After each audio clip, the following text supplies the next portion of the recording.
Episode की starting होती है और हमें एक ट्रेजर के बारे में बताया जाता है जिसका नाम की माउंटेन एंड रिवर होता है, जिसे कि गॉड ट्रेजर भी कहा जाता है। और ऐसा कहा जाता है कि जिसके पास भी ये माउंटेन एंड रिवर मैप होगा वो इस वर्ल्ड का सबसे पावरफुल सुप्रीम होगा। इसीलिए जितने भी सुप्रीम है वे सभी उस मैप को पाना चाहते हैं। जिसके बाद अब हम वहाँ पर 3 इमोर्टल एम्पररों को देखते हैं जो कि चिल्लाते हुए बोलते हैं कि शू हुयान, तुम्हारे लिए सही यही रहेगा कि तुम उस माउंटेन एंड रिवर मैप को हमें दे दो, क्योंकि ये तुम भी जानते हो कि तुम हम तीनों को कभी भी नहीं हरा पाओगे। तो इसीलिए अगर तुम जिंदा रहना चाहते हो तो चुपचाप वो मैप हमारे हवाले कर दो। और उन तीनों की अब इस बात को सुनकर जो शू हुयान होता है वो उन तीनों से बोलता है कि तुम तीनों को अपने ऊपर शर्म आनी चाहिए। तुम तीनों इमोर्टल एम्परर हो, लेकिन उसके बाद भी तुम तीनों साथ में मिलकर मेरे जैसे एक जूनियर के ऊपर अटैक कर रहे हो। और शू हुयान की अब इस बात को सुनकर वे जो इमोर्टल एम्परर होते हैं वो हंसते हुए शू हुयान से बोलते हैं कि तुम्हें क्या लगता है कि यहाँ पर किसी को पता भी लग पाएगा कि तुम्हारे साथ में क्या हुआ था? हम तुम्हें यहाँ पर इतनी सफाई से खत्म करेंगे कि तुम्हारे यहाँ पर नामो निशान भी नहीं बचेगा। तो इसीलिए अब अगर तुम हमारी बात मानने के लिए तैयार नहीं हो तो हमारे पास भी कोई दूसरा मौका नहीं है सिवाय तुम्हें दर्दनाक मौत देने के।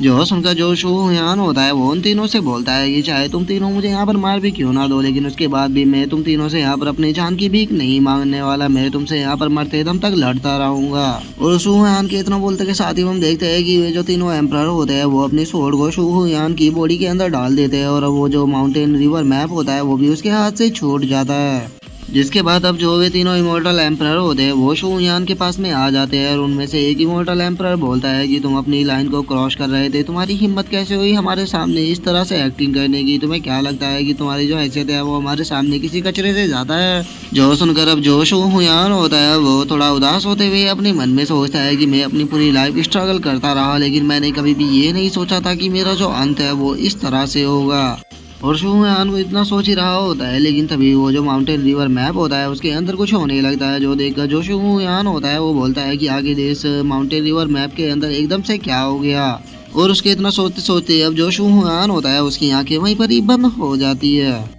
लेकिन तभी जो शू हुयान होता है उसे महसूस होता है कि जो उसकी कॉन्शियसनेस है वो अभी भी खत्म नहीं हुई। जो देखकर वो अपने मन में सोचता है कि आखिर ये क्या हो रहा है, मेरी जो कॉन्शियसनेस है वो अभी भी खत्म नहीं हुई। मुझे ऐसा लग रहा है कि जैसे कि ये माउंटेन रिवर मैप मुझे लेकर कहीं पर जा रहा है। और शू हुयान के इतना बोलते के साथ ही अब हमारा व्यू किसी दूसरी जगह पर आ जाता है जहाँ पर कि हम देखते हैं कि आसमान में काफी ज्यादा बिजली चमक रही होती है जो कि अब किसी फैमिली के ऊपर भी गिरने लगती है। और हम देखते हैं कि वो जो लाइट होती है वो सीधे जाकर एक घर पे टकराती है। जिसके बाद अब हम उस हाउस के अंदर का सीन देखते हैं जहाँ पर कि कोई पर्सन पड़ा हुआ होता है, लेकिन वो अब एकदम से आंखें खोलकर बैठ जाता है। वो इधर उधर देखते हुए अपने मन में सोचता है कि मैं आखिर कहाँ पर हूँ, क्योंकि मुझे तो उन तीनों इमोर्टलों ने मार दिया तो फिर मैं यहाँ पर कैसे आ गया। जिसके बाद अब हमें पता लगता है कि ये पर्सन कोई और नहीं बल्कि शू हुयान है जो कि दोबारा से रिबॉर्न हो गया है। और अब जो शू हुयान होता है उसे उस बॉडी की मेमोरी आने लगती है जहाँ पर कि उसे पता लगता है कि इस बॉडी का नाम भी शू हुयान है जो कि शू फैमिली का यंग मास्टर है। और इसे मारने के लिए यहाँ पर पानी के अंदर इसको पॉइजन डाल के दिया गया था ताकि ये मर जाए।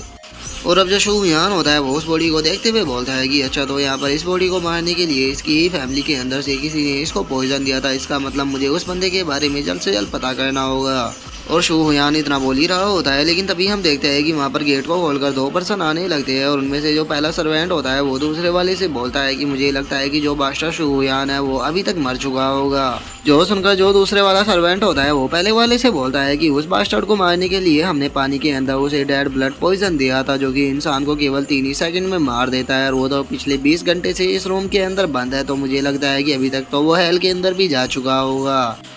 और उन लोगों के इतना बोलते के साथ ही अब जो शू हुयान होता है उसे भी पता लग जाता है कि यहाँ पर कोई आ रहा है। और अब ये पता लगने के बाद जो शू हुयान होता है वो अपनी जगह से जंप कर थोड़ा ऊपर जाके बैठ जाता है। और वहाँ पर बैठने के बाद जो शू हुयान होता है वो उन दोनों सर्वेंट की तरफ देखते हुए अपने मन में सोचता है कि ये वही बास्टर्ड है जिसने कि इस बॉडी के ओनर को मारने की कोशिश की थी। और शू हुयान के इतना बोलते हम उन दोनों सर्वेंट को देखते हैं जो कि अपने सामने की तरफ देखकर बहुत ज्यादा शौक हो जाते हैं। और वे शौक होते हुए बोलते हैं कि आखिर वो बास्टर्ड कहाँ पर गया, कहीं ऐसा तो नहीं है कि वो अभी तक जिंदा है। जो सुनकर जो दूसरे वाला सर्वेंट होता है वो गुस्से में वहाँ से जाते हुए बोलता है कि डैम इट, आखिर वो बास्टर्ड बच कैसे गया? उसे हमने डेड ब्लड पॉइजन दिया था। लगता है कि अब जाकर इस बारे में जल्द से जल्द एल्डर को इन्फॉर्म करना होगा।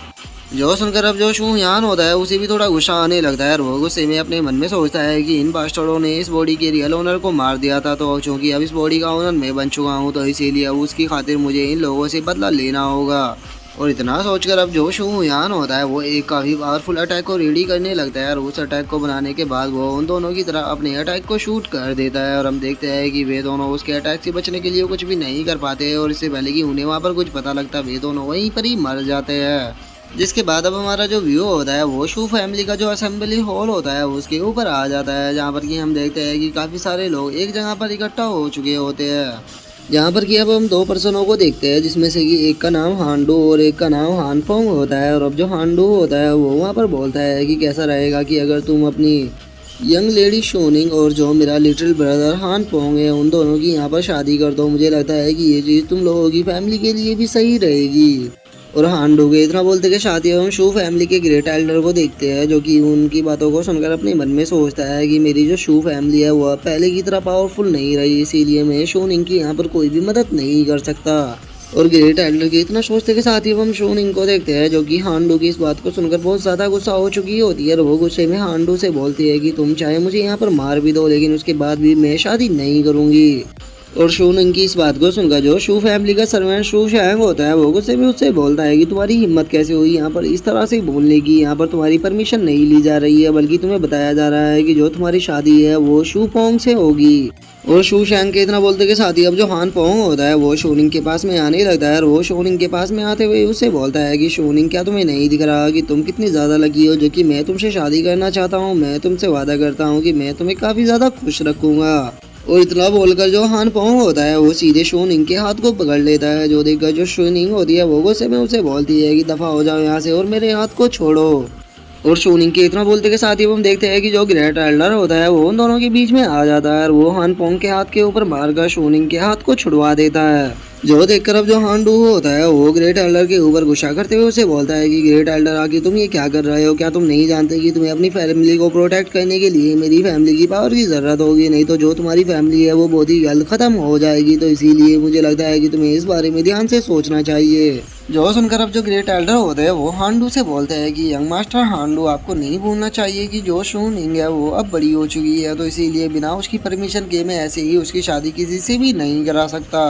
और ग्रेट एल्डर के अब इतना बोलते के साथ ही जो शू फैमिली का सर्वेंट शू शैंग होता है वो ग्रेट एल्डर के पास में आते हुए उससे बोलता है कि ग्रेट एल्डर अपनी प्राइड को साइड में रख दीजिए, क्योंकि आप भी जानते हो कि जो हमारी फैमिली है वो पहले की तरह पावरफुल नहीं है। इसीलिए जो शूनिंग है अगर वो हान पोंग की कोंकण वाइफ बन जाती है तो उसके बाद वे हमारी फैमिली को सपोर्ट करेंगे, जिसके बाद हमारी फैमिली को फ्यूचर में कोई भी प्रॉब्लम नहीं आएगी। और इतना बोलकर अब जो सर्वेंट शू शैंग होता है वो गुस्से में शूनिंग के ऊपर चिल्लाते हुए उसे बोलता है कि यहाँ पर तुम्हारी परमिशन बिल्कुल भी नहीं ली जाएगी, तो इसीलिए चुपचाप मेरी बात को मानो और इस शादी के लिए हाँ कर दो, नहीं तो तुम्हारे लिए सही नहीं होगा। और उसके इतना बोलते के साथ ही हम देखते हैं कि कोई पर्सन वहाँ पर आने लगता है जो कि वहाँ पर आते हुए गुस्से में चिल्लाते हुए बोलता है कि आखिर किसकी हिम्मत हुई जो कि मेरी सिस्टर की ज़बरदस्ती मैरिज करा सके। और उसके इतना बोलते के साथ ही अब हम देखते हैं कि ये पर्सन कोई और नहीं बल्कि शू हुयान होता है, जो कि देखने में काफ़ी ज़्यादा खतरनाक भी लग रहा होता है। और अब शू हुयान की इस बात को सुनकर हम देखते हैं कि सभी लोग काफ़ी ज़्यादा शौक हो जाते हैं और वे शो होकर शू हुयान की तरफ ही देखने लगते हैं। और अब शू हुयान को वहाँ पर देखकर जो शूनिंग होती है वो काफ़ी ज़्यादा खुश हो जाती है और वो खुश होते हुए बोलती है,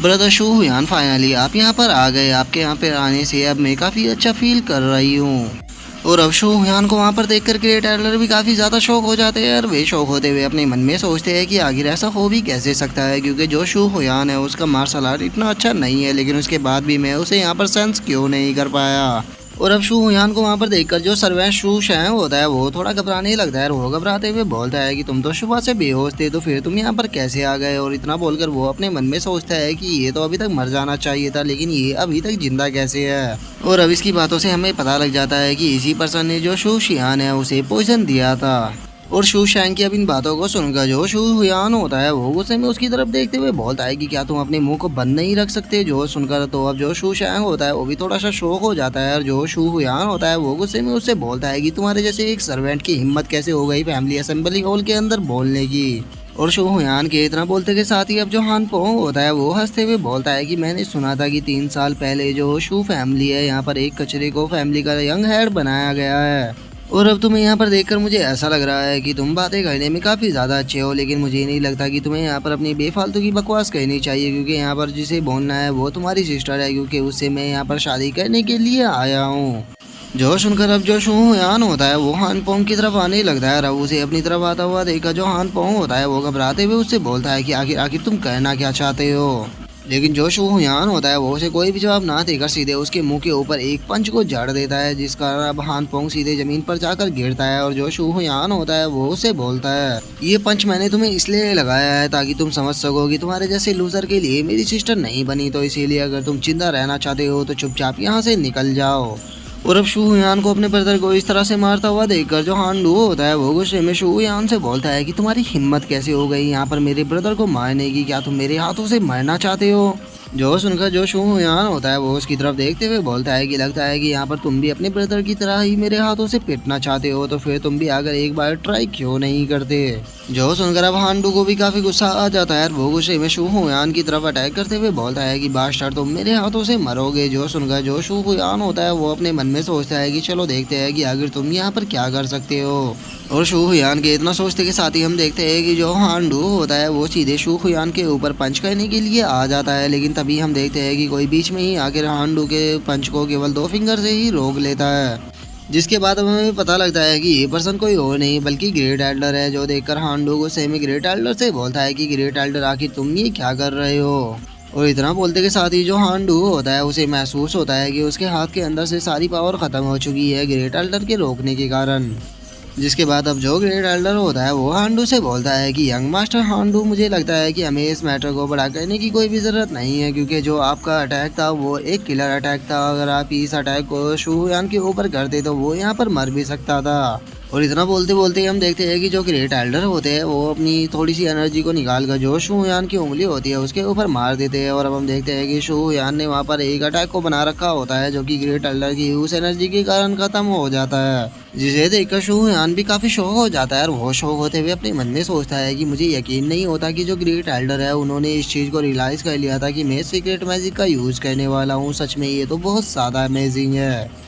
और शूयान के इतना सोचते के साथ ही हम हान पोंग को देखते हैं जो कि गुस्से में चिल्लाते हुए ग्रेट एल्डर से बोलता है कि आखिर इस मास्टर की यहाँ पर हिम्मत कैसी हो गई मेरे जैसे एक नोबल यंग मास्टर की यहाँ पर इंसल्ट करने की। और इतना बोलते के साथ ही हम देखते हैं कि जो हान पोंग होता है वो अपने पास से एक नाइफ को निकालकर शूयान के ऊपर अटैक करते हुए बोलता है कि बास्टर्ड मैं तुम्हें जिंदा नहीं छोड़ूंगा। जो सुनते के साथ ही हम देखते हैं कि शूयान भी अपने एक अटैक को रेडी कर जो हान पोंग होता है सीधे उसकी गर्दन के ऊपर मार देता है, जिस कारण अब जो हान पोंग होता है वो कुछ भी नहीं कर पाता और वो वहीं जमीन पर गिरकर बेहोश हो जाता है। जो देखकर तो अब हांडू भी काफी ज्यादा शौक हो जाता है और वो घबराते हुए अपने मन में सोचता है कि मैं शूयान की बॉडी के अंदर कोई भी एनर्जी के सेंस को महसूस नहीं कर पा रहा हूँ, लेकिन उसके बाद भी इसने मेरे लिटिल ब्रदर को यहाँ पर नॉक कैसे कर दिया, वो भी केवल एक ही अटैक में। और हांडू के इतना बोलते के साथ ही हम ग्रेट एल्डर को देखते हैं जो कि शूयान के उस अटैक को देखकर अपने मन में सोच रहा होता है कि शूयान ने यहाँ पर जिस टेक्निक का यूज किया था इस टेक्निक के बारे में तो मैं भी नहीं जानता हूँ आखिर ये किस तरह की सीक्रेट टेक्निक है। और इतना सोचकर अब जो ग्रेट एल्डर होते हैं वो हांडू से बोलते हैं कि आपको इसकी चिंता करने की कोई भी जरूरत नहीं है, ये बस यहाँ पर बेहोश हुआ है, लेकिन अभी मुझे लगता है कि आपको वापस लौट जाना चाहिए। और रही बात इस मैरिज की तो मैं पर्सनली आपके साइड के अंदर आकर उस मैटर के ऊपर बात करूँगा। जो सुनकर अब जो हांडू होता है वो अपने मन में सोचता है कि यहाँ पर फाइट करने का कोई भी रिजल्ट नहीं निकलने वाला, तो इसीलिए यहाँ पर हमें लेट होने से अच्छा है कि मैं वापस चला जाऊँ। और इतना सोचकर अब वो ग्रेट एल्डर से बोलता है कि ठीक है ग्रेट एल्डर, अगर आप ऐसा कह रहे हो तो मैं वापस जा रहा हूँ, लेकिन यहाँ से जाने से पहले शूयान तुम्हारे लिए मेरे पास में एक ऑफर है। मैं जानता हूँ कि जो फैमिली सेरेमनी है वो यहाँ पर आने वाली है, तो बताओ कैसा रहेगा कि अगर उसके अंदर तुम मेरे साथ में फाइट करो। अगर मैं उस फाइट को जीत जाता हूँ तो तुम्हें शू निंग को मेरी कोकुनबाइन बनाना होगा और उसी के साथ में जो तुम्हारी शू फैमिली है वो भी मेरी हान फैमिली की सबॉर्डिनेट बन जाएगी। जो सुनकर जो शूयान होता है वो गुस्से में उसकी तरफ देखते हुए बोलता है कि ठीक है मैं इस चीज़ के लिए तैयार हूँ, लेकिन याद रखना अगर उस फाइट को मैं जीता तो मुझे तुम्हारी लाइफ चाहिए होगी। जो सुनकर अब जो हांडू होता है वो भी हान पोंग को वहाँ से लेकर जाने लगता है और वो वहाँ से जाते हुए शूयान से बोलता है कि शूयान मैं नहीं जानता कि तुम्हारे अंदर इतना ज़्यादा कॉन्फिडेंस कहाँ से आ रहा है, लेकिन मैं तुम्हें क्लियर कर देना चाहता हूँ कि इस जन्म में तो तुम मुझसे कभी भी नहीं जीत पाओगे। और अब हांडू के वहाँ से चले जाने के बाद जो शू फैमिली का सर्वेंट शू शैंग होता है वो गुस्से में चिल्लाते हुए शूयान से बोलता है कि तुम्हारी हिम्मत कैसे हुई हान फैमिली के यंग मास्टरों के ऊपर अटैक करने की, और उसी के साथ में तुमने हांडू से फाइट के मैच के लिए भी बोल दिया है। क्या तुम्हें लगता है कि तुम उससे फाइट में जीत सकते हो? तुम्हारे लिए सही यही रहेगा कि तुम चुपचाप हान फैमिली के अंदर जाकर अपने घुटनों पर बैठकर उनसे माफी मांगो। लेकिन हम देखते हैं कि जो शूयान होता है वो तो उस सर्वेंट की बात के ऊपर बिल्कुल भी ध्यान नहीं देता और वो शूनिंग को वहाँ से ले जाते हुए उससे बोलता है कि चलो बिग ब्रदर तुम्हें तुम्हारे रूम कर तक छोड़ कर आता है। जो सुनकर शूनिंग भी काफी ज्यादा खुश हो जाती है और जो ग्रेट एल्डर होता है वो सर्वेंट से बोलता है कि यहाँ पर बहुत हुआ, अब तुम वापस जा सकते हो। और ग्रेट एल्डर के अब इतना बोलते के साथ ही हमारा जो व्यू होता है वो किसी दूसरे पैलेस पे आ जाता है, जहाँ पर की जो शूनिंग होती है वो काफी ज्यादा खुश हो रही होती है और वो खुश होते हुए शूयान से बोलती है कि बिग ब्रदर सच में आज तो आपने कमाल ही कर दिया। आपके वहाँ पर आने से पहले मैं हेल्पलेस फील कर रही थी, लेकिन आप जैसे ही वहाँ पर आए आपने सारी प्रॉब्लम को केवल एक ही पल में खत्म कर दिया। और शूनिंग की अब इस बात को सुनकर जो शूयान होता है वो बड़े ही प्यार से शूनिंग की तरफ देखने लगता है और वो उसकी तरफ देखते हुए अपने मन में सोचता है कि जो शूयान था इसकी फैमिली के सभी लोग मर चुके हैं और इसके ग्रैंडफादर की डेथ के बाद अब जो केवल शोनिंग है, केवल यही इसकी एक फैमिली की मेंबर बची है। तो इसीलिए अब चाहे कुछ भी क्यों ना हो जाए लेकिन मैं शोनिंग को यहाँ पर कुछ भी नहीं होने दूंगा। और अब शोयान को अपनी तरफ ऐसे देखता हुआ देखकर जो शोनिंग होती है वो भी थोड़ा ब्लश करने लगती है और वो मुंह फुलाते हुए शोयान से बोलती है कि बिग ब्रदर आखिर आप मेरी तरफ इस तरह से क्यों देख रहे हो। जो सुनकर जो शूयान होता है वो शूनिंग से बोलता है कि मैं जानता हूँ कि तुम्हारी जो लाइफ है वो काफ़ी ज़्यादा हार्ड बीत रही है, वो भी तुम्हारे पैरों के कारण, तो इसीलिए तुम्हें चिंता करने की कोई भी ज़रूरत नहीं है। मैं बहुत ही जल्द कोई तरीका ऐसा ढूंढ लूँगा जिससे कि मैं तुम्हारे पैरों को ठीक कर सकूँ। जो सुनकर अब जो शूनिंग होती है वो भी काफ़ी ज़्यादा खुश हो जाती है और वो खुश होते हुए शूयान से बोलती है कि ब्रदर शूयान क्या आप सच बोल रहे हो। जो सुनकर शूयान उसके सर पे हाथ फेरते हुए बोलता है कि हाँ मैं बिल्कुल सच बोल रहा हूँ। वो इतना बोलकर अब जो शूयान होता है वो सोनिंग को वहाँ से ले जाने लगता है और वो उसे वहाँ से ले जाते हुए बोलता है कि अब काफ़ी ज़्यादा रात हो चुकी है तो इसीलिए तुम्हें अब आराम करना चाहिए। जो सुनकर सोनिंग भी ठीक है बोल देती है।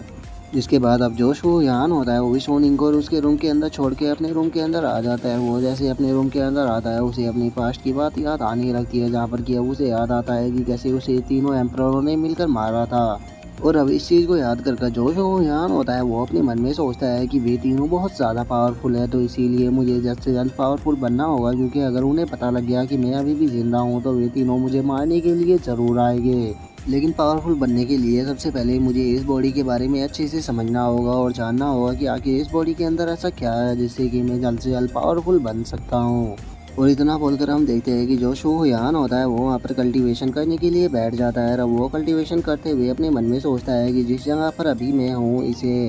इटर्नल कॉन्टिनेंट कहा जाता है, जहाँ पर कि जितने भी मार्शल आर्ट है वे सभी अपने मार्शल आर्ट का यूज कर यूनिवर्स के अंदर से एनर्जी को एब्जॉर्ब करते हैं। और जहाँ पर मैं पहले रहा करता था उसका नाम लैंडिंग कॉन्टिनेंट था, जहाँ पर की कल्टीवेशन के टोटल 9 रियलम थे, जिनमें से पहले का नाम गैदरिंग रियलम, दूसरे का अवेकनिंग रियलम, तीसरे का फाउंडेशन रियलम, चौथे का सेलेस्टियल फॉर्मेशन रियलम, पांचवा सेलेस्टियल मिस्ट्री रियलम, छठा कियोस रियलम, सातवां इटर्नल एडवांस रियलम, आठवां स्टेलर रियलम और 9वें नंबर पर डिवाइन जेंट रियलम आता था। लेकिन अभी अगर यहाँ की इटर्नल कॉन्टिनेंट की बात की जाए तो यहाँ पर भी जो कल्टीवेशन के रियलम है इन्हें भी टोटल 9 भागों में बांटा गया है, जिनमें से सबसे पहले क्यूआई गैदरिंग स्टेज आता है, दूसरे पे क्यूआई फॉर्जिंग रियलम, तीसरे पे मार्शल अवेकनिंग रियलम, चौथे पे मार्शल एनहेंसमेंट रियलम, पांचवे पे सोल इल्यूमिनेशन रियलम, छठे पे सोल मिस्ट्री रियलम, सातवें पे एनर्जी ट्रांसफॉर्मेशन रियलम, आठवें पे एनर्जी ट्रांसटेट रियलम और 9वें पे ट्रांसटेट ओवरऑल रियलम आता है। और ये जो 9 के 9 रियलम है इनमें भी टोटल 4 लेवल होते हैं, जिनमें से पहला एलिमेंट्री, दूसरा इंटरमीडिएट, तीसरा अपर, चौथा सीनियर होता है।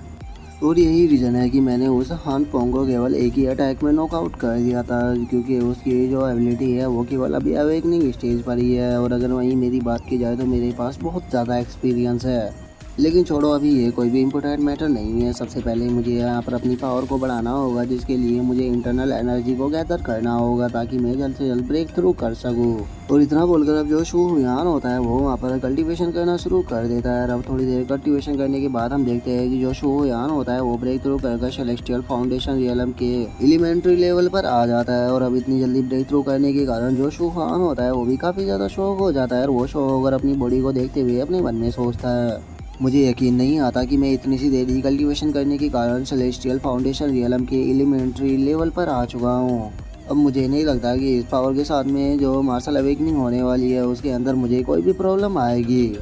और शूहान ये सोच ही रहा होता है, लेकिन तभी हम देखते हैं कि जो ग्रेट एल्डर होते हैं वो वहाँ पर आ जाते हैं। और वो वहाँ पर आने के बाद शूहान से बोलते हैं कि आखिर तुम कौन हो और तुम्हारी रियल आइडेंटिटी क्या है। जो सुनकर अब जो शूहान होता है वो ग्रेट एल्डर की तरफ देखने लगता है और वो ग्रेट एल्डर की तरफ देखते हुए अपने मन में सोचता है कि इस बॉडी की मेमोरी के हिसाब से जो ग्रेट एल्डर है उनका नाम शीमो है और इनका जो पास्ट है वो दूसरे सेक्ट के एल्डरों से बहुत अलग रहा है।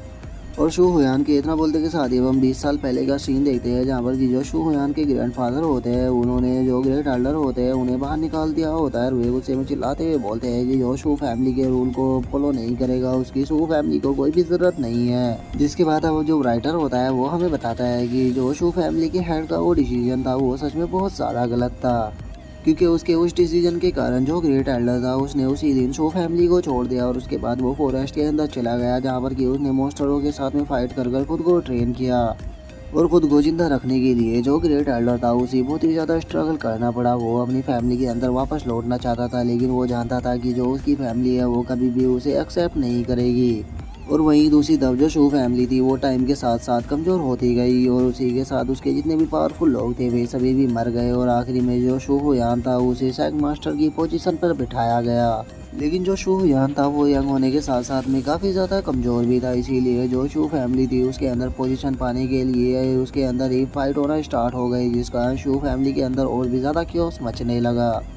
लेकिन कुछ सालों पहले ही जो ग्रेट एल्डर थे वो फॉरेस्ट के अंदर से ट्रेनिंग कर वापस अपनी फैमिली के अंदर लौटे और अब उनकी पावर इतनी ज़्यादा बढ़ चुकी थी कि कोई भी उन्हें फैमिली के अंदर आने से रजिस्ट नहीं कर सकता था और इसीलिए उन्हें फैमिली के प्रोटेक्टर के रूप में ग्रेट एल्डर बना दिया गया। और अब अगर मेरी बॉडी की बात की जाए तो ये वो शूहान की बॉडी है जो कि केवल 16 साल की है और अब इसके अंदर मैं आ चुका हूँ जिस कारण अब मेरी पावर भी काफ़ी ज़्यादा बढ़ चुकी है। तो इसका तो मतलब नॉर्मल सा है कि जो ग्रेट एल्डर है वो मेरे ऊपर शक तो करेगी ही। और शू हुयान की इतना सोचते के साथ ही हम ग्रेट एल्डर को देखते हैं जो कि शू हुयान की तरफ देखते हुए अपने मन में सोचता है कि इसने हॉल के अंदर जिस स्किल का यूज़ किया था उस स्किल को देखकर तो सच में भी बहुत ही ज़्यादा शौक हो गया था।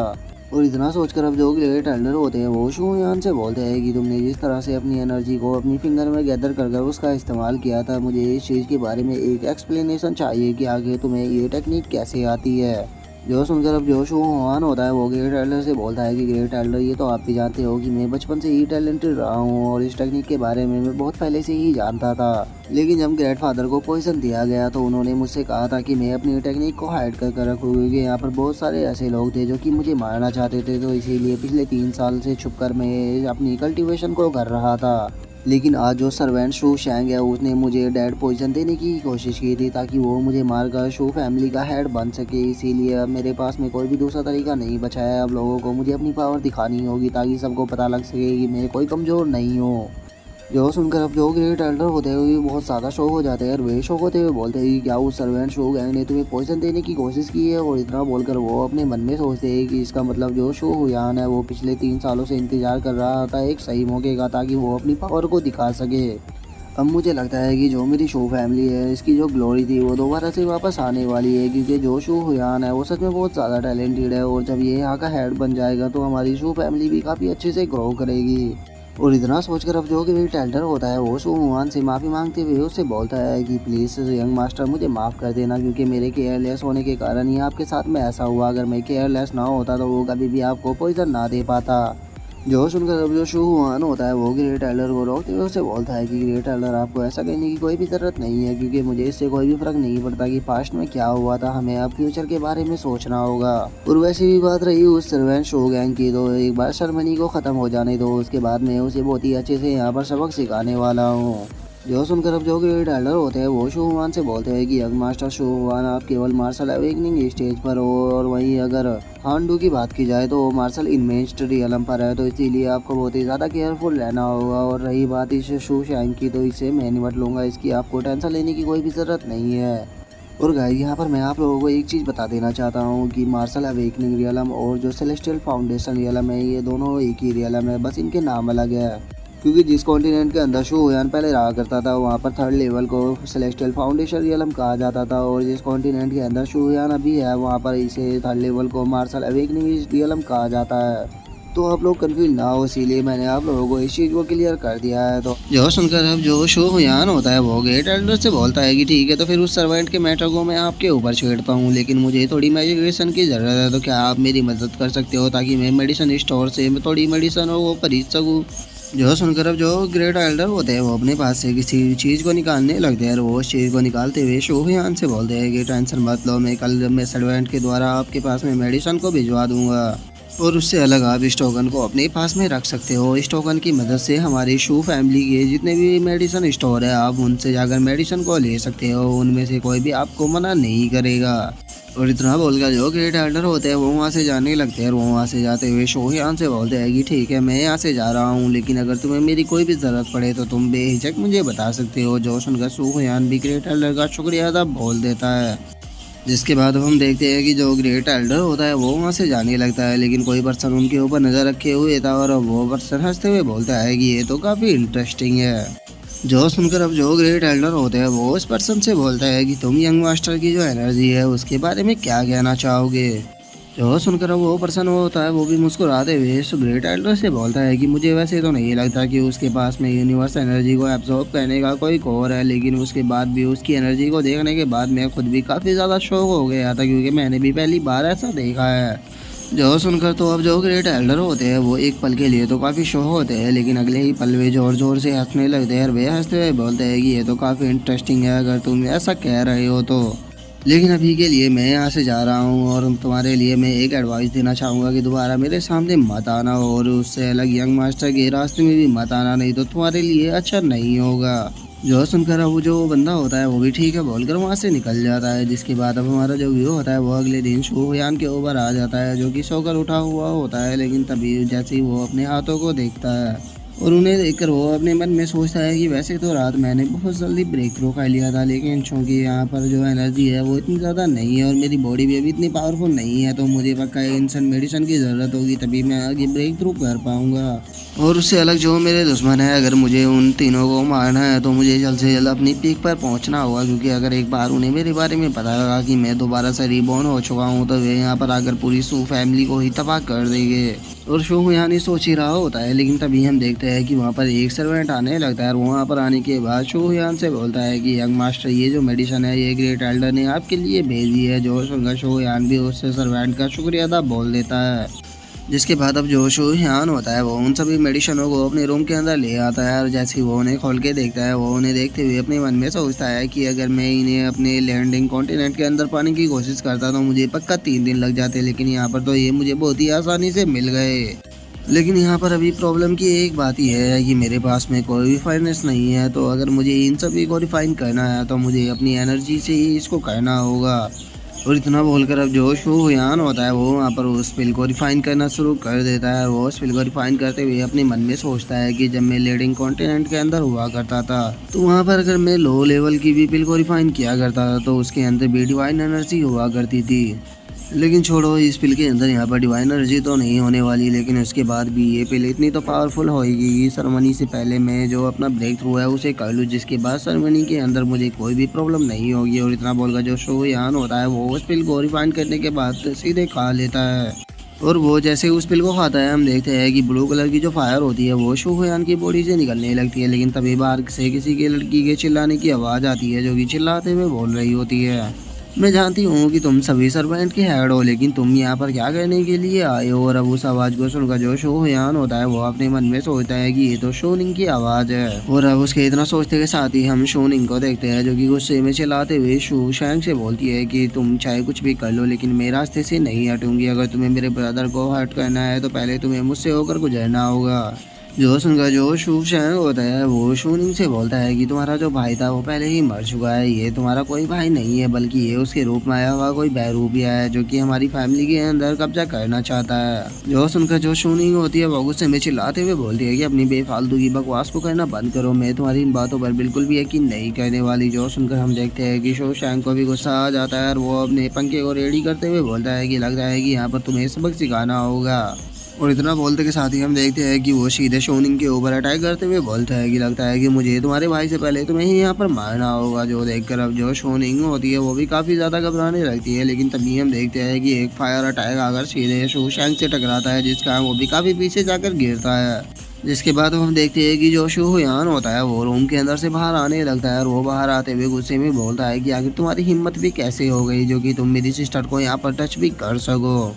और अब शू हुयान के हाथों में उस फायर को देखकर वो जो सर्वेंट होता है वो काफ़ी ज़्यादा घबराने लगता है और वो घबराते हुए अपने मन में सोचता है कि ये तो डेविल चैंगलिंग फायर है, आखिर ऐसा मुमकिन भी कैसे है, क्योंकि अगर शू हुयान की मार्शल आर्ट की बात की जाए तो वो पूरी तरह से कचरा था, तो फिर इसके पास भी इतनी जल्दी ये फायर कैसे आ गई। और अब इतना सोचकर जो शू शैंग होता है वो गुस्से में चिल्लाने लगता है और वो गुस्से में चिल्लाते हुए बोलता है कि नहीं, ऐसा हो ही नहीं सकता, ये पक्का फेक है। और वो इतना बोल ही रहा होता है, लेकिन तभी हम देखते हैं कि वहाँ पर एक हाथ आकर जो सर्वेंट होता है उसके सर को पकड़ लेता है और अब हम देखते हैं कि ये पर्सन कोई और नहीं होता बल्कि ग्रेट एल्डर ही होता है। और अब ग्रेट एल्डर को देखकर भी वहाँ पर सभी लोग काफ़ी ज़्यादा शौक भी हो जाते हैं।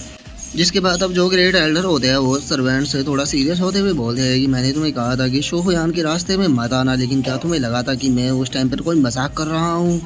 और ग्रेट एल्डर के इतना बोलते कि साथ ही जो शोनिंग होती है वो चिल्लाते हुए ग्रेट एल्डर से बोलते हैं कि ग्रेट एल्डर इसे छोड़ना मत, क्योंकि इस सर्वेंट ने यहाँ पर मुझे और मेरे भाई को मारने की कोशिश की है। जो सुनकर अब जो ग्रेट एल्डर होते हैं वो शू हुयान की तरफ देखने लगते हैं और वो शू हुयान की तरफ देखते हुए अपने मन में सोचते हैं कि सच में शू हुयान बहुत ज़्यादा टैलेंटेड है, क्योंकि इसने केवल एक ही रात में जो डेविल चैंगलिंग फायर है उसको भी पा लिया। वो ग्रेट एल्डर ये सोच ही रहा होता है, लेकिन तभी वो जो सर्वेंट शू शैंग होता है वो ग्रेट एल्डर से बोलता है कि ग्रेट एल्डर आप मुझे गलत समझ रहे हो, मैं तो बस यहाँ पर शूनिंग से बात करने के लिए आया था।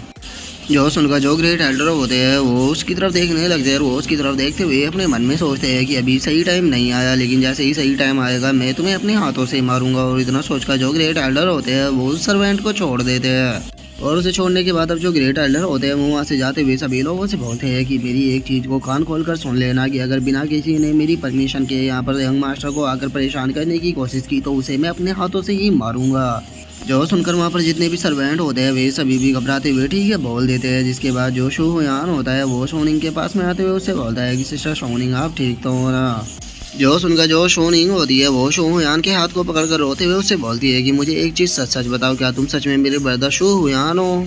जो सुनकर अब जो शू हुयान होता है वो अपने मन में सोचता है कि मुझे लगा ही था कि मेरे अंदर जो चेंज आया है वो इसने भी नोटिस कर लिया। और इतना सोचकर अब वो शोनिंग से बोलता है कि शोनिंग ये तुम कैसी बातें कर रही हो, मैं तुम्हारा ब्रदर शू हुयान हूँ। जो सुनकर जो शोनिंग होती है वो शू हुयान से बोलती है कि तो फिर तुम एकदम से इतने पावरफुल कैसे हो गए। जो सुनकर शू हुयान उससे बोलता है कि ठीक है अभी इस मैटर पर बात करने की कोई भी ज़रूरत नहीं है, चलो हम पहले मेडिसिन स्टोर पर चलते हैं ताकि मैं तुम्हारे लिए कुछ हर्ब को खरीद सकूँ। और इतना बोलकर जो शू हुयान होता है वो शोनिंग को लेकर वहाँ से जाने लगता है। हम देखते हैं कि शू हुयान और शोनिंग के ऊपर कोई पर्सन वहीं पर ही नज़र रखे हुए होता है। जिसके बाद अब हमें पता लगता है कि ये पर्सन कोई और नहीं बल्कि हान पोंग होता है। और अब जो हान पोंग होता है वो गुस्से में शू हुयान को देखते हुए बोलता है कि बास्टर्ड मैं तुम्हें नहीं छोड़ूंगा।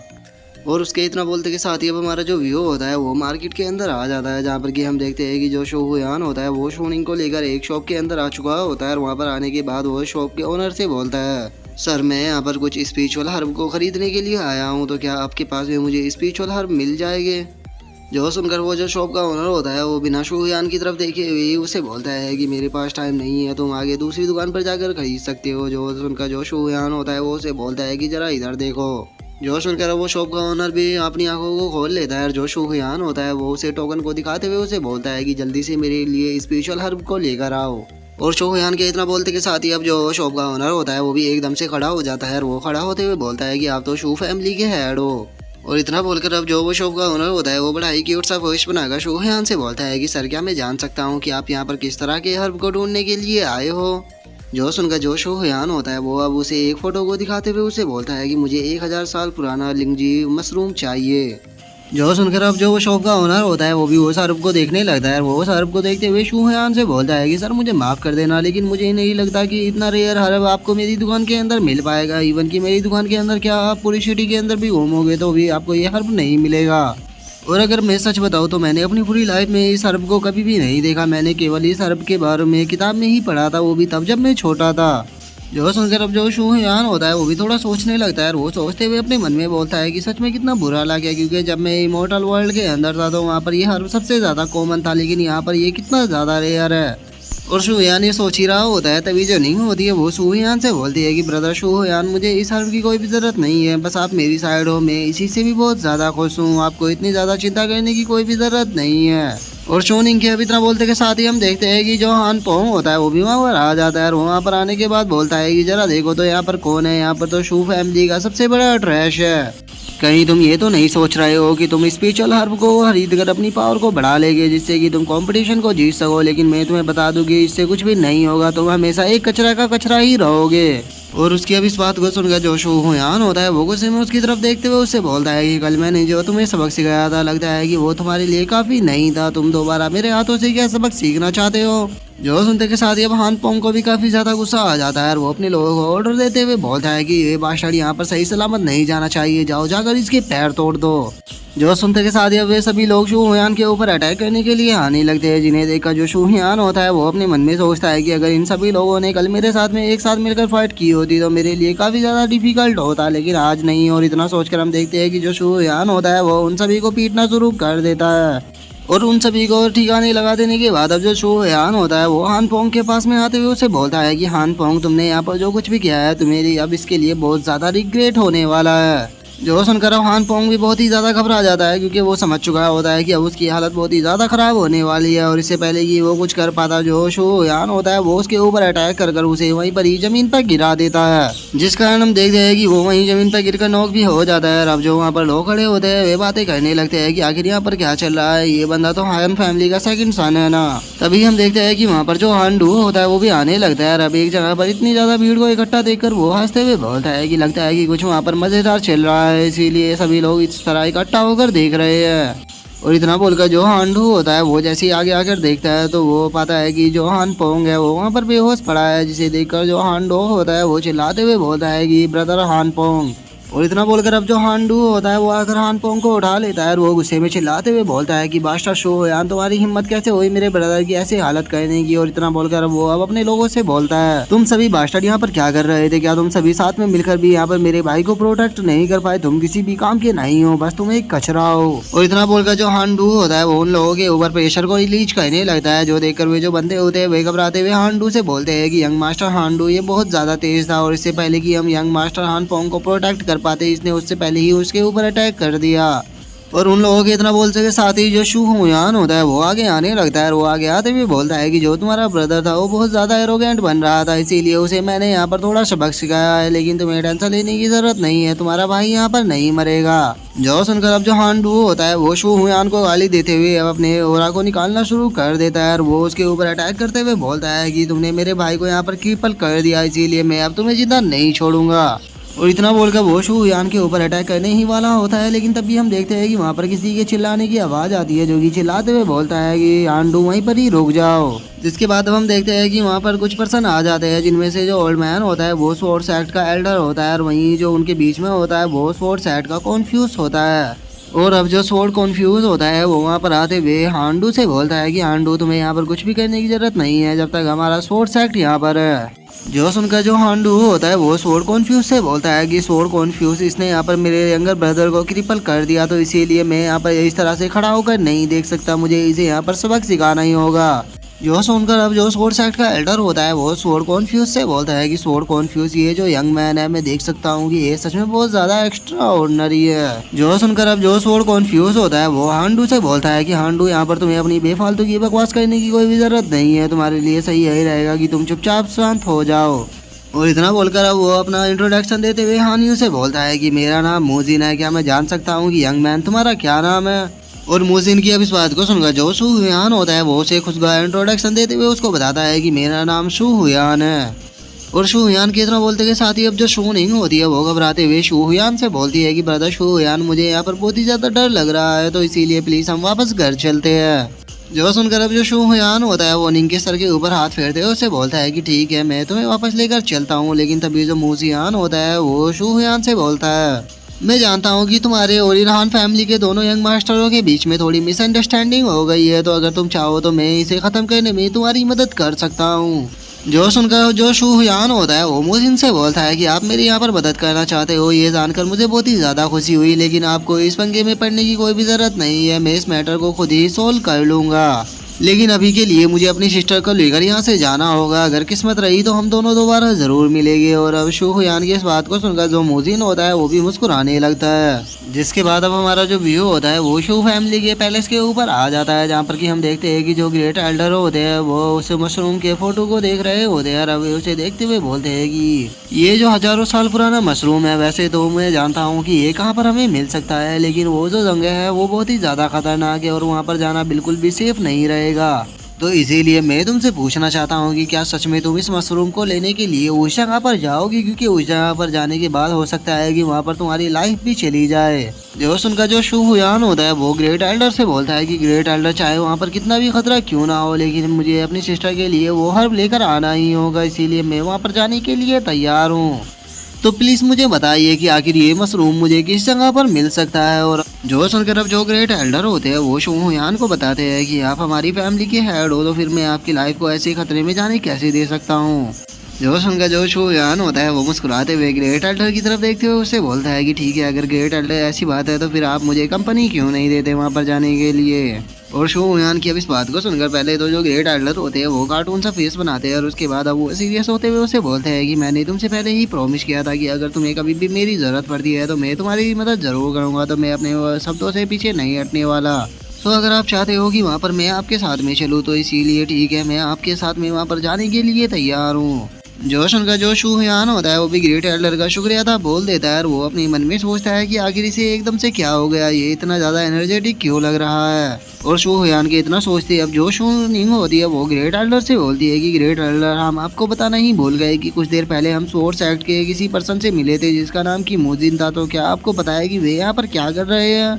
और अब सोर्स एक्ट का नाम सुनकर जो ग्रेट एल्डर होते हैं वो काफी ज्यादा शो हो जाते हैं और वो शो होते हुए बोलते हैं कि क्या कहा तुमने, जो सोर्स एक्ट के लोग हैं वे पहले ही सिटी के अंदर आ चुके हैं। और इतना बोलकर अब जो ग्रेट एल्डर होते हैं वो एकदम से शू हुयान को पकड़ते हुए उससे बोलते हैं कि यंग मास्टर प्लीज मेरी एक बात को मानना कि आपको सोर्स एक्ट के किसी भी बंदे को अपना एनिमी नहीं बनाना है। और अब ग्रेट एल्डर को ऐसे घबराता हुआ देखकर जो शू हुयान होता है वो ग्रेट एल्डर से बोलता है कि ग्रेट एल्डर क्या हुआ, आप एकदम से इतना ज्यादा घबरा क्यों रहे हो, क्या सोर्स एक्ट कुछ ज्यादा ही पावरफुल है। जो सुनकर जो ग्रेट एल्डर होते हैं वो अपने मन में सोचते हैं सच में इस बच्चे की जो नॉलेज है वो तो बहुत ही ज़्यादा बेकार है। इसे मैं मानता हूँ कि किसी भी बात के बारे में नहीं पता, लेकिन इसे कम से कम सोर्स एक्ट के बारे में तो पता होना ही चाहिए था। और इतना सोचकर अब जो ग्रेट एल्डर होते हैं वो शू हुयान को सोर्स एक्ट के बारे में बताने लगते हैं और वो उसको बताते हैं कि जो सोर्स एक्ट है वो ब्लू स्काई एम्पायर के सबसे पावरफुल सेक्टों में से एक है और अगर उसके सामने हमारी फैमिली को कंपेयर किया जाए तो वो तो कुछ भी नहीं लगती। अगर हमारी इस इटर्नल कॉन्टिनेंट की बात की जाए तो इसके अंदर टोटल 4 एम्पायर है, जिनमें से सबसे पहले सेलेस्टियल फॉरेस्ट एम्पायर आता है, दूसरा ब्लू स्काई एम्पायर, तीसरा इटर्नल एम्पायर और तीसरा विंड स्टॉर्म एम्पायर। और अगर इन चारों एम्पायर की बात की जाए तो इनमें से जो विंड स्टॉर्म एम्पायर है वो इन चारों में सबसे बड़ा और सबसे ज्यादा पावरफुल है। और अगर ब्लू स्काई एम्पायर और सेलेस्टियल फॉरेस्ट एम्पायर की बात की जाए तो वे दोनों साथ में मिलकर भी इसकी बराबर नहीं कर सकते। और अगर अब सबसे लास्ट इटर्नल एम्पायर की बात की जाए तो उसे स्पेशल बीस्टों के द्वारा मिलकर बनाया गया है, लेकिन इटर्नल एम्पायरों को बीस्टों के द्वारा बनाने के बाद भी वो हमारे इटर्नल कॉन्टिनेंट के लिए बहुत ही ज्यादा जरूरी है, क्योंकि उसके अंदर भी पावरफुल पर्सनों ने बहुत पावरफुल पैलेसों को बनाया हुआ है। और अब अगर सोर्स एक्ट की बात की जाए तो ये ब्लू स्काई एम्पायर के अंदर आता है, जिसके अंदर की ये 3 सबसे पावरफुल सेक्ट है और ये तीनों सबसे पावरफुल सेक्ट ही पूरे ब्लू स्काई एम्पायर की पावर है। इसीलिए जो सोर्स एक्ट है उसे बहुत ही ज़्यादा रिस्पेक्ट के साथ में देखा जाता है और जो रॉयल फैमिली होती है वो भी सोर्स एक्ट के लोगों को बहुत ही ज़्यादा रिस्पेक्ट के साथ में ट्रीट करती है। और इतना बोलकर अब जो ग्रेट एल्डर होते हैं वो अपने मन में सोचने लगते हैं कि अगर मैं गलत नहीं हूँ तो जो हान फैमिली है उसका पक्का सोर्स एक्ट के साथ में कुछ ना कुछ रिलेशन है, इसीलिए हान फैमिली पिछले इतने टाइम से इतने अच्छे से ग्रो कर रही है। और इतना सोचकर अब जो ग्रेट एल्डर होते हैं वो शू हुयान से बोलते हैं कि जो हान डू है उसकी अगर कल्टीवेशन की बात की जाए तो वो मार्शल इनहेंसमेंट स्ट्रियलम के इंटरमीडिएट लेवल पर है, लेकिन अगर उसकी फाइटिंग टेक्निक की बात की जाए तो उसकी फाइटिंग टेक्निक बहुत ज़्यादा अच्छी है, इसीलिए वो परफेक्ट लेवल के बंदे से भी फाइट कर सकता है। तो इसीलिए मुझे लगता है कि अभी तुम्हें अपनी कल्टीवेशन के ऊपर ध्यान देना चाहिए, क्योंकि जो तुम्हारा अपोनेंट है वो तुमसे अभी बहुत ज़्यादा पावरफुल है। और रही बात वो सेलिंग सी मशरूम की तो उसे तो हम बाद में भी लेने के लिए जा सकते हैं। अभी के लिए तुम्हारा फोकस होना चाहिए कि जो इस फैमिली के अंदर शर्मनी होने वाली है उसके अंदर तुम्हें उस शर्मनी को जीत कर फैमिली का हेड बनना होगा। और अब ग्रेट एल्डर की इस बात को सुनकर जो शू हुयान होता है वो भी थोड़ी देर सोचने लगता है और अब थोड़ी देर सोचने के बाद वो ग्रेट एल्डर का शुक्रिया अदा करते हुए उससे बोलता है कि ग्रेट एल्डर, मुझे ये सारी इन्फॉर्मेशन देने के लिए आपका बहुत बहुत शुक्रिया, मैं प्रैक्टिस करने के लिए जा रहा हूँ। जो सुनकर अब जो ग्रेट एल्डर होता है वो भी शू हुयान को बेस्ट ऑफ लक बोल देते हैं। जिसके बाद अब जो शू हुयान होता है वो शू निंग को लेकर वहाँ से जा रहा होता है, लेकिन तभी हम देखते हैं कि वहाँ पर कोई पर्सन छुपकर शू हुयान को देख रहा होता है। और अब शू हुयान को देख लेने के बाद वो जो पर्सन होता है वो खुश होते हुए शू हुयान से बोलता है कि ब्रदर शू हुयान, ये तो तुम हो, मुझे लगा ही था कि ये आप ही होगे। और अब इस बंदे के बारे में हमें बताया जाता है कि इसका नाम शू मैन है। और अब शू हुयान को वहाँ पर देखकर जो शू मैन होता है वो रोते हुए शू हुयान की तरफ आने लगता है। वो उसके गले रोक लग कर रोते हुए उससे बोलता है कि ब्रदर शू हुयान, मैंने आपको बहुत ही ज़्यादा मिस किया। मुझे न्यूज़ मिली थी कि आपको कुछ हो गया है, इसीलिए मैं बहुत ज़्यादा डर गया था, लेकिन अब आपको देखकर मैं काफ़ी ज़्यादा खुश हूँ क्योंकि आप पूरी तरह से ठीक हो। जो देखकर अब जो शू हुयान होता है वो भी शू मैन को चुप करने लगता है। जो सुनकर अब जो शू मैन होता है वो शांत होते हुए शू हुयान से बोलता है कि ब्रदर शू हुयान, मेरे जो फादर है वो बहुत ही ज़्यादा गिल्टी फील कर रहे हैं क्योंकि पिछले इतने सालों से मेरे फादर ने आपको बिल्कुल भी सपोर्ट नहीं किया, तो इसीलिए मेरे फादर को इस चीज़ का बहुत ही ज़्यादा दुख है और उन्होंने मुझसे वादा किया है कि वे अब आपको पूरी तरह से सपोर्ट करेंगे। जो सुनकर अब जो शू हुयान होता है वो भी काफ़ी ज़्यादा खुश हो जाता है और वो खुश होते हुए शू मैन से बोलता है कि शू मैन, मेरी हेल्प करने के लिए तुम्हारा बहुत बहुत शुक्रिया।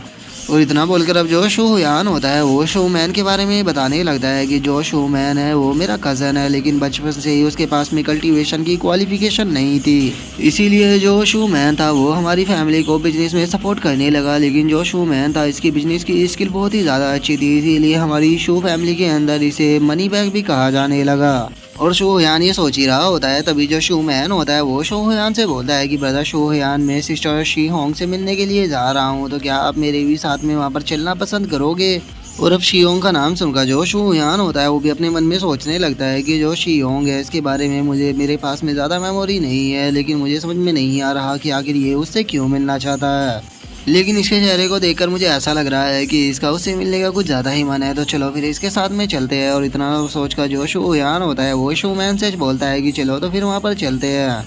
जिसके बाद अब हम देखते हैं कि वे दोनों वहाँ से जाने लगते हैं। जो शू मैन होता है वो शू हुयान को बताता है कि जो जो बैंक शिप का ओनर है उसके साथ में मेरे अच्छे खासे कॉन्टैक्ट है, जिस कारण इससे हमारी फैमिली को काफ़ी ज़्यादा फ़ायदा होता है क्योंकि उनके साथ में हम बिजनेस कर कर काफ़ी अच्छे सामान को ले पाते हैं, जिससे कि हमें काफ़ी ज़्यादा प्रॉफिट भी होता है। और अब शू मैन की ऐसी बातों को सुनकर जो शू हुयान होता है वो भी बड़े प्यार से शू मैन की तरफ देखने लगता है। और वो उसकी तरफ देखते हुए अपने मन में सोचता है कि इस बच्चे के पास में कल्टीवेशन की स्किल नहीं है, लेकिन इसकी जो बिजनेस की स्किल है वो सच में बहुत ज़्यादा अच्छी है। और शू हुयान की अब इतना सोचते के साथ ही हम देखते हैं कि पानी के अंदर एक बोट आने लगती है और उस बोट को आता हुआ देखकर जो शू मैन होता है वो खुश होते हुए बोलता है कि ब्रदर जरा वहाँ पर देखो, जो शी होंग की बोट है वो यहाँ पर आ गई है। मैंने सुना है कि जो सिस्टर शी होंग है उनके जो फादर थे उन्हें हान फैमिली के द्वारा अडॉप्ट कर लिया गया था, इसीलिए वे हान फैमिली के अंदर ही रहते हैं, तो चलो हम वहाँ पर चलते हैं क्योंकि मुझे सिस्टर शी होंग से मिलना है। और शू मैन के इतना बोलते के साथ ही हम देखते हैं कि वहाँ पर एक काफ़ी ज़्यादा खूबसूरत लड़की आने लगती है, जो कि कोई और नहीं बल्कि शी होंग ही होती है।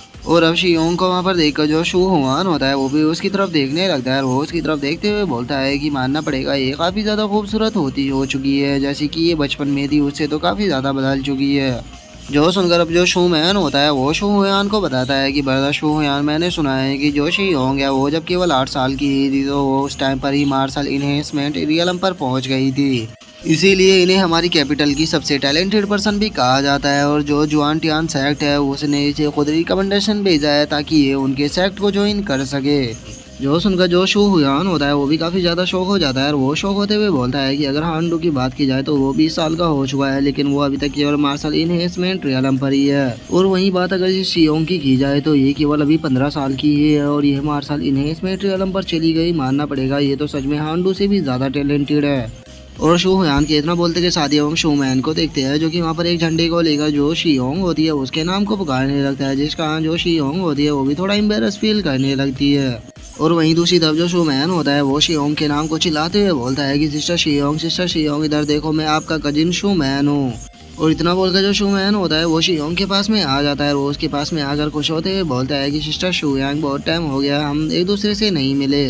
और इतना बोलकर जो शू मैन होता है वो हाथ मिलाने के लिए अपने हाथ को आगे बढ़ाने लगता है, लेकिन जो शियोंग होती है वो अपने हाथ को पीछे करते हुए उससे बोलती है कि मुझे भी अच्छा लगा तुमसे मिलकर। लेकिन हम देखते हैं कि उसकी इस हरकत के कारण जो शू मैन होता है वो भी थोड़ा उदास हो जाता है, लेकिन वो इस चीज को अपने चेहरे के ऊपर जाहिर नहीं होने देता और वो हंसते हुए शियोंग से बोलता है कि सिस्टर शियोंग, आप तो पिछले कुछ सालों में बहुत ही ज्यादा खूबसूरत हो गई हो। लेकिन यहाँ पर आपसे मैं अकेला मिलने के लिए नहीं आया, मेरे साथ में शू हुयान भी मिलने के लिए आया है। और हाँ, मैं आपको बताना चाहता हूँ कि जो शू हुयान है वो अब हमारी फैमिली का हेड बनने वाला है। जो सुनकर अब जो शियोंग होती है वो भी शू हुयान की तरफ देखने लगती है। जो शू हुयान होता है वो भी मुस्कुराते हुए उससे बोलता है कि बहुत लंबा टाइम हो गया जब से हम एक दूसरे से नहीं मिले। और शू हुयान के इतना बोलते के साथ ही अब हम देखते हैं कि जो हांडू होता है वो भी अपने लोगों के साथ में वहाँ पर आने लगता है। जो उसके लोग होते हैं वो सभी लोगों को पीछे हटा रहे होते हैं। और अब जो हांडू होता है वो शियोंग के पास में आते हुए उसे बोलता है कि सिस्टर शियोंग, आप मुझे फॉलो करो, क्योंकि जो मेरा फादर है उसने पहले से ही बैंकेट को प्रिपेयर कर लिया है।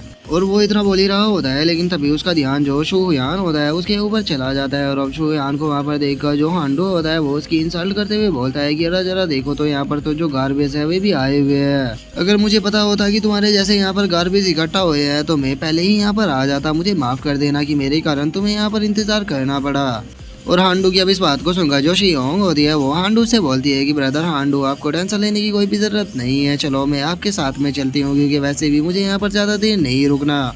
और इतना बोलकर अब जो शियोंग होती है वो अपने मन में सोचने लगती है कि जो मेरी फैमिली थी उसे हान फैमिली के द्वारा अडॉप्ट कर लिया गया था, इसीलिए जो शू फैमिली और हान फैमिली है इन दोनों के बीच में अच्छे रिलेशन है। और वो ये अपने मन में सोच ही रही होती है, लेकिन तभी जो हांडू होता है वो शू मैन के पास में आते हुए उसे बोलता है कि ये कितने शर्म की बात है कि जो हमारी हान फैमिली है वो पूरी सिटी की सबसे बेस्ट फैमिली है, लेकिन उसके बाद भी शू फैमिली ने हम लोगों को लेने के लिए यहाँ पर इस तरह के गार्बेज को भेजा है।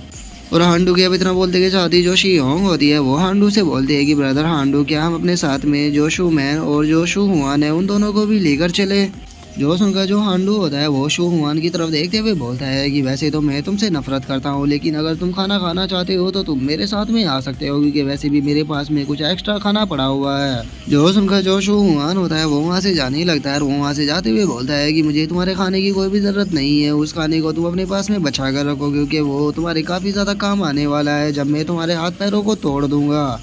और शू हुआन की अब इस बात को सुनकर हांडू को भी बहुत ज्यादा गुस्सा आने लगता है। और वो गुस्से में चिल्लाते हुए बोलता है कि तुम सन ऑफ बिच कहेंगे, क्या तुम मेरे हाथों से मारना चाहते हो। लेकिन जो शू हुआन होता है वो हांडू की बात के ऊपर बिल्कुल भी ध्यान नहीं देता। और वो शू मैन को वहाँ से ले जाते हुए बोलता है कि पता नहीं कौन कुत्ता इतने जोरों से भौंक रहा है, उसके भौंकने की आवाज़ यहाँ तक मेरे कानों तक आ रही है। जो सुनकर अब जो शियोंग होती है वो भी वहाँ से जाने लगती है। और वो वहाँ से जाते हुए हांडू से बोलती है कि ब्रदर हांडू, उन दोनों के बारे में भूल जाओ, अगर वे हमारे साथ में नहीं जाना चाहते तो हमें भी उनके इंतजार करने की ज़रूरत नहीं है। जो सुनकर जो हांडू होता है वो भी शू हुआन से बोलता है कि तुम खुद को लकी समझना कि तुम आज मेरे हाथों से बच गए। और उन दोनों के वहाँ से चले जाने के बाद जो शू मैन होता है वो शू हुआन से बोलता है कि ब्रदर शू हुआन, मैं आपसे एक चीज़ पूछना चाहता हूँ कि जो सिस्टर शियोंग है वो इतनी ज़्यादा क्यों बदल गई है। जो सुनकर अब जो शू हुआन होता है वो शू मैन से बोलता है कि शू मैन, तुम्हें उदास होने की कोई भी ज़रूरत नहीं है, तुम्हें नहीं बोलना चाहिए कि वो काफ़ी लंबे टाइम से कैपिटल के अंदर रह रही है और इसी के साथ उसका जो टैलेंट है वो भी काफ़ी ज़्यादा एक्स्ट्रा ऑर्डिनरी है। तो इसीलिए उसका बदलना तो एक नॉर्मल सी बात है, क्योंकि जिस वर्ल्ड के अंदर हम रहते हैं उसका वर्ल्ड हम लोगों से बहुत ज़्यादा अलग है, तो तुम्हें इसीलिए उदास नहीं होना चाहिए। और इतना बोलकर जो शू हुआन होता है वो अपने मन में सोचता है कि बस थोड़े टाइम की बात है, उसके बाद देखना मैं इस सिटी को पूरी तरह से बदल दूंगा। और रही बात तुम्हारी, तो मैं तुम्हें भी इतना पावरफुल बना दूंगा कि कोई भी तुम्हारी यहाँ पर इस तरह से इंसल्ट नहीं करेगा। और शू हुआन ये सोच ही रहा होता है, तभी जो शू मैन होता है वो शू हुआन से बोलता है कि ब्रदर शू हुआन, आप भी तो बहुत ज़्यादा टैलेंटेड हो और उसी के साथ में आप शू फैमिली के हेड भी बनने वाले हो, लेकिन उसके बाद भी आप बिल्कुल भी चेंज नहीं हुए। जो सुनकर जो शू हुआन होता है वो अपने मन में सोचने लगता है कि ऐसा इसलिए है क्योंकि मैं इस वर्ल्ड से बिलोंग नहीं करता, लेकिन एक दिन मुझे पक्का यकीन है कि तुम सभी लोगों को भी इस बारे में पता लग जाएगा कि मैं आखिर कौन हूँ। और शू हुआन के इतना बोलते के साथ ही अब हमारा व्यू किसी दूसरी जगह पर आ जाता है, जहाँ पर कि हम देखते हैं कि जो शू हुआन होता है वो कल्टीवेशन कर रहा होता है। हम उसके चारों तरफ बहुत ही ज़्यादा एनर्जी को देखते हैं जो कि उसके चारों तरफ गैदर हो चुकी होती है। और अब जो शू हुआन होता है वो सारी एनर्जी को एक जगह पर गैदर कर उससे जो अपने ब्लास्टिंग एक्सप्लोजन पंच को बना लेता है। और ब्लास्टिंग एक्सप्लोजन पंच को बनाने के बाद वो उसे सामने की तरफ शूट कर देता है। और उसके ऐसा करते के साथ ही हम देखते हैं कि वो उसकी जो एनर्जी होती है वो सामने फॉरेस्ट से जाकर टकराती है, जिस कारण अब जो सामने जितने भी पेड़ होते हैं वे सभी वहीं पर ही खत्म हो जाते हैं। और अब अपने पंच की पावर को देखकर जो शू हुआन होता है वो भी काफ़ी ज़्यादा खुश होने लगता है। और वो खुश होते हुए अपने मन में सोचता है कि मेरी जो टेक्निक है उन सभी टेक्निकों का मैं अभी पूरी तरह से यूज नहीं कर सकता, क्योंकि मेरी जो बॉडी है वो अभी इतनी ज़्यादा पावरफुल नहीं है। मैं केवल अभी अपनी ब्लास्टिंग एक्सप्लोजन पंच की प्रैक्टिस कर सकता हूँ। और ये जो टेक्निक है मुझे एक गोस्ट वोमन के द्वारा टैंग डायनेस्टी के अंदर मिली थी। और अपनी इस टेक्निक का यूज कर मैं सामने वाले को बहुत ही ज्यादा आसानी से केवल एक ही पंच में खत्म कर सकता हूँ। तो अभी भी सेरेमनी के अंदर 3 दिन बाकी है, तो इसीलिए मुझे इस टेक्निक की अच्छे से स्टडी करनी होगी ताकि ये मेरे वहाँ पर काम आ सके। और शो हुयान के इतना बोलते के साथ ही अब हमारा व्यू किसी दूसरे पैलेस पे आ जाता है, जहाँ पर की हम देखते हैं कि जो ग्रेट एल्डर होता है वो आराम से बैठकर चाय पी रहा होता है। वो सामने की तरफ देखते हुए बोलता है, ब्रदर प्लीज मैं आशा करता हूँ कि आप हमारी शो फैमिली को इस हेवन से प्रोटेक्ट करोगे। मैं बस आशा करता हूँ कि जो यहाँ पर 35 साल पहले हुआ था ऐसा ना हो, क्योंकि अगर दोबारा से यहाँ पर ऐसा हुआ जो कि 35 साल बाद हुआ तो हमारी फैमिली पूरी तरह से बर्बाद हो जाएगी। और ग्रेट एल्डर के इतना बोलते के साथ ही अब हमारा जो व्यू होता है वो 3 दिन बाद अरीना के ऊपर आ जाता है, जहाँ पर की हम देखते हैं कि सभी डिसाइपल और एल्डर एक जगह पर इकट्ठा हो चुके होते हैं। और वहाँ पर हम देखते हैं कि जो शूमैन और जो शूनिंग होती है वे दोनों भी आ चुके होते हैं। रवि वहाँ पर आने के बाद शो हुयान को चेयर करते हुए बोलते हैं कि जो ब्रदर शो हुयान है वे इस वर्ल्ड के सबसे पावरफुल पर्सन है और वे पक्का इस फाइट को जीतेंगे। और शूनिंग की अभी बात को सुनकर हम देखते हैं कि वहाँ पर जो एक पर्सन होता है वो उन दोनों से बोलता है कि क्या तुम दोनों को लगता है कि जो शो हुयान है वो यहाँ पर इस मैच को जीत पाएगा। मुझे तो लगता है कि वो आज शो फैमिली की हेड की पोजीशन को खोने वाला है। जो सुनकर जो शूनिंग होती है उसे बहुत ज्यादा गुस्सा आने लगता है और वो गुस्से में चिल्लाते हुए उस पर्सन से बोलती है कि आखिर तुम हो कौन और तुम्हारी हिम्मत कैसे हुई यहाँ पर इस तरह की बातें करने की। देखना मेरा भाई इस फाइट को जीतेगा। जो सुनकर अब जो शोमैन होता है वो उस बंदे से माफी मांगते हुए उससे बोलता है कि प्लीज इसे माफ कर देना, ये हमेशा ऐसा नहीं करती, बस ये अपने भाई की यहाँ पर फाइट को देखकर थोड़ा एक्साइटेड हो गई है। और शोमैन के इतना बोलते के साथ ही अब हमारा जो व्यू होता है वो ग्रेट एल्डर के ऊपर आ जाता है। और अब जो ग्रेट एल्डर होते हैं वो बोलते हैं कि फाइनली अब टाइम आ चुका है, तो इसीलिए अब सेरेमनी को स्टार्ट किया जाए। और ग्रेट एल्डर के इतना बोलते के साथ ही अब हम देखते हैं कि जो शो हुआन होता है वो वहाँ पर आ जाता है, जहाँ पर कि हम देखते हैं कि उनके सामने 4th एल्डर खड़े होते हैं और उनसे अलग वहाँ पर जो पब्लिक खड़ी होती है वो चिल्लाते हुए शो हुयान से बोलती है कि आखिर तुम खुद को समझते क्या हो, क्या तुम्हें लगता है कि तुम हमारे हेड बनने के लायक हो, तुम्हारे लिए सही है रहेगा कि तुम यहाँ से वापस चले जाओ। और इतना बोलकर वहाँ पर जितनी भी पब्लिक होती है वो शो हुयान के ऊपर केले तरबूजों के छिलके विलके फेंकने लगते हैं, जो देखकर 4th एल्डर को भी समझ में नहीं आता कि वो इस चीज का क्या करे। लेकिन जो शो हुयान होता है उसे तो इस चीज से कोई भी फर्क नहीं पड़ता, वो जाकर आराम से अपनी चेयर पर बैठ जाता है। जो देखकर 4th एल्डर को वैसे तो बहुत ज्यादा गुस्सा आता है, लेकिन वो अब अपने गुस्से को शांत करते हुए चिल्लाते हुए लोगों से बोलता है, सभी लोग शांत होकर बैठ जाओ क्योंकि अब जो कंपटीशन है वो स्टार्ट होने वाला है। और उसके इतना बोलते के साथ ही हम देखते हैं कि किसी के चिल्लाने की आवाज़ आती है, जो कि चिल्लाते हुए बोलता है कि जो यंग मास्टर है वो यहाँ पर आ रहे हैं। और उसके इतना बोलते के साथ ही हम देखते हैं कि शियोंग, हांडू और जो मोजिन होते हैं वे सभी लोग वहाँ पर आ रहे होते हैं। और अब मोजिन को वहाँ पर देखकर जो लड़कियाँ खड़ी होती है वे उसकी दीवानी होने लगती है। वे उसकी तारीफ करते हुए बोलती है कि ये कितना ज़्यादा खूबसूरत है, मैं तो इससे शादी करने के लिए तैयार हूँ। और उन लड़कियों के इतना बोलते के साथ ही हम शू फैमिली के सभी लोगों को देखते हैं, जो कि सोर्स एक्ट के लोगों को देखकर बहुत ही ज़्यादा शौक हो चुके होते हैं। लेकिन वहीं दूसरी तरफ जो शो हुयान होता है वो उन्हें देखकर बस मुस्कुरा रहा होता है। और अब उन्हें देखकर जो ग्रेट एल्डर होता है वो अपने मन में सोचता है कि मुझे लगा ही था कि जो हान फैमिली है उसका पक्का सोर्स एक्ट के साथ में कोई ना कोई रिलेशन है, लेकिन मुझे समझ में नहीं आ रहा कि यहाँ पर तो केवल शू हुयान और जो हान डो है उसके बीच में फाइट होने वाली है, तो फिर ये यहाँ पर क्यों आए हैं। कहीं ऐसा तो नहीं है कि जो हान फैमिली है वो अब सोर्स एक्ट की एक डायरेक्ट फैमिली बन गई है। और अब ग्रेट एल्डर के इतना सोचते के साथ ही अब जो हान डू होता है वो चिल्लाते हुए बोलता है, आखिर तुम लोग खुद को समझते क्या हो, यहाँ पर यंग मास्टर मुजिन आए हुए हैं लेकिन तुम में से यहाँ पर किसी ने भी उसको ग्रीट नहीं किया।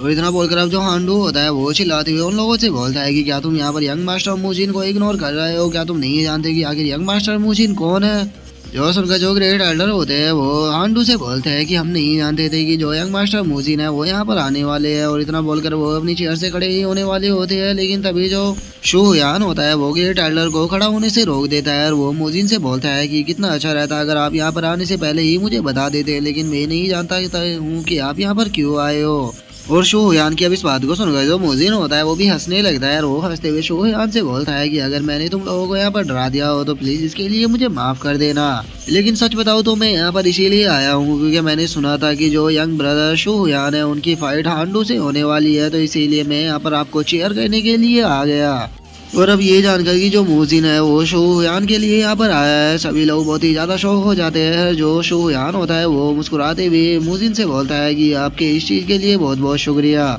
लेकिन चूंकि अब आप यहाँ पर आ ही चुके हो तो प्लीज़ इसीलिए सीट को ले लीजिए क्योंकि वैसे भी अब यहाँ पर फाइट स्टार्ट ही होने वाली है। और शो हुयान के इतना बोलते के साथ ही अब जो ग्रेट एल्डर होते हैं वो फुसफुसाते हुए शो हुयान से बोलते हैं कि शो हुयान मुझे एक चीज़ बताओ कि आखिर जो ये मोजिन है ये तुम्हें यंग ब्रदर क्यों बोल रहा है। जो सुनकर जो शूयान होता है वो ग्रेट एल्डर से बोलता है कि आखिर मैं इस बारे में कैसे जानता हूँ, मैं भी इनसे केवल एक ही बार मिला हूँ, तो मैं भी इस बारे में इतना ज्यादा नहीं जानता कि आखिर ये मुझे यंग ब्रदर क्यों बोल रहा है। और शूयान के इतना बोलते के साथ ही अब जो फोर्थ एल्डर होता है वो सामने आ जाता है और वो सामने आते हुए बोलता है कि ठीक है चलो, तो अब सेरेमनी को स्टार्ट करने का टाइम आ चुका है। और जैसा कि आप जानते हैं कि जो शूयान है वो हमारी शू फैमिली का न्यू हेड बनने वाला है, तो इसीलिए अगर इस किसी को इस चीज से ऑब्जेक्शन है या कोई हमारे यंग लॉर्ड को यहाँ पर चैलेंज करना चाहता है तो वो सामने आ सकता है। और फोर्थ एल्डर के इतना बोलते के साथ ही हम हांडू को देखते हैं जो कि मोजिन के पास में आते हुए उससे बोलता है कि यंग मास्टर, मैं आपसे पूछना चाहता हूँ कि कहीं आप भूल तो नहीं गए हैं कि आपने हमारी हान फैमिली के एक मेंबर को स्वॉर्ड सेक्ट का अप्रेंटिस बनाने का मुझसे वादा किया था।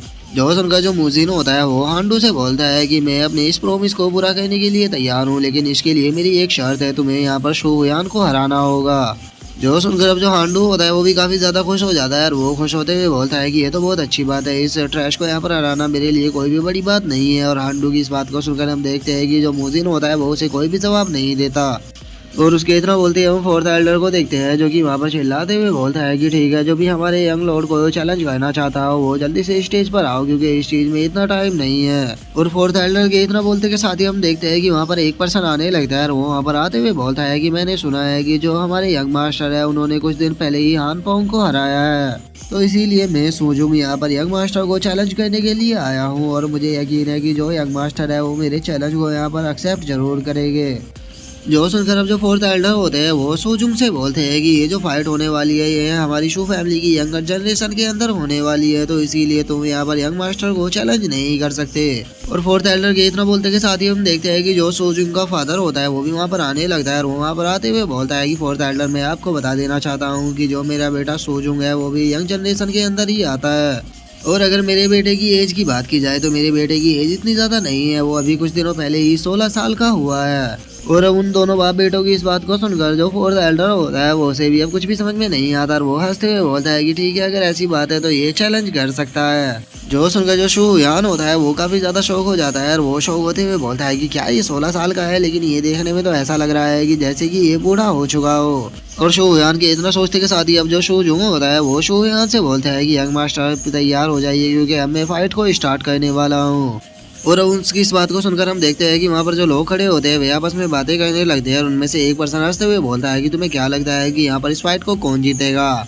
जो सुनकर जो दूसरा पर्सन होता है वो पहले वाले से बोलता है कि ये तुम किस प्रकार की बेफालतू की बकवास कर रहे हो, ये तो यहाँ पर हर कोई जानता है कि जो सोजुंग है वही इस फाइट को जीतने वाला है, क्योंकि शूयान यहाँ पर बस एक कचरा है। और उस बंदे के इतना बोलते के साथ ही हम सोजुंग को देखते हैं जो कि हंसते हुए बोलता है कि चलो फाइट को स्टार्ट करते हैं। और इतना बोलकर अब जो सोजुंग होता है वो फाइट के लिए तैयार होने लगता है और वो एकदम से जंप कर शूयान की तरफ आने लगता है। और वो शूयान के पास आने के बाद उसके ऊपर अटैक करते हुए उसे बोलता है कि मेरी जो स्किल है वो बहुत ज्यादा अच्छी है और मुझे पक्का यकीन है कि तुम्हें ये काफी ज्यादा पसंद आएगी। और इतना बोलकर वो शूयान के ऊपर अटैक करने ही वाला होता है, लेकिन जो शूयान होता है वो अपनी स्पीड का इस्तेमाल कर उसके अटैक से बहुत ही आसानी से बच जाता है। और उसके अटैक से बचने के साथ ही अब जो शूयान होता है वो सोजुंग के सर को पकड़ते हुए उसे बोलता है कि तुम्हारा अटैक इतना भी ज्यादा बुरा नहीं था। और इतना बोलते ही जो शूयान होता है वो एकदम से उसके सर के ऊपर एक अटैक को कर देता है और उस अटैक को करने के बाद जो शूयान होता है वो जब दोबारा से जंप करते हुए उसे बोलता है कि ये मैटर नहीं करता कि तुम्हारा अटैक कितना ज्यादा पावरफुल था, लेकिन उसके बाद भी तुम यहाँ पर मेरे अपोनेंट नहीं हो। और इतना बोलते के साथ ही हम देखते हैं कि जो सोजुंग होता है वो वही जमीन पर गिर जाता है और उसी के साथ हम देखते हैं कि उसके मुंह से भी बहुत ही ज्यादा ब्लड आने लगता है, जिस कारण जो सोजुंग होता है उसे बहुत ज्यादा गुस्सा आ जाता है और वो शूयान की तरफ गुस्से में देखते हुए बोलता है कि बास्टर्ड, मैं तुम्हें नहीं छोड़ूंगा। और वो इतना बोल ही रहा होता है, लेकिन तभी जो शूयान होता है वो एकदम से उसके पास में आकर उसकी गर्दन के ऊपर एक चोप को मार देता है, जिस कारण वो वही जमीन पर गिरकर बेहोश हो जाता है। जो देखकर वहाँ पर जो लोग खड़े होते हैं वे आपस में बातें करने लगते हैं कि शूयान ने तो इसे यहाँ पर केवल एक ही अटैक में हरा दिया, हमने तो कभी भी नहीं सोचा था कि ये इतनी आसानी से फाइट खत्म हो जाएगी। और उन लोगों के इतना बोलते के साथ ही अब जो शूयान होता है वो सोजुंग से बोलता है कि तुम्हें फाइट करने से पहले अपने अपोनेंट के बारे में अच्छे से जानना चाहिए, उसके बाद ही उसके ऊपर अटैक करना चाहिए। तुम यहाँ पर केवल अपनी पावर का यूज कर मुझे हराना चाह रहे थे, लेकिन यहाँ पर तुम्हें अपनी स्पीड का भी इस्तेमाल करना चाहिए था। अगर तुमने यहाँ पर अपनी स्पीड का भी इस्तेमाल किया होता तो शायद तुम मुझे यहाँ पर हरा देते। और अब शूयान के इतना बोलते के साथ ही जो हमारा आज का एपिसोड है वो यहीं पे कंप्लीट हो जाता है। तो नेक्स्ट एपिसोड में देखेंगे कि आगे क्या होता है। अगर आप लोगों को वीडियो अच्छी लगी हो तो लाइक करना, चैनल को सब्सक्राइब करना। मैं मिलता हूँ नेक्स्ट एपिसोड में, तब तक के लिए बाय बाय गाइस।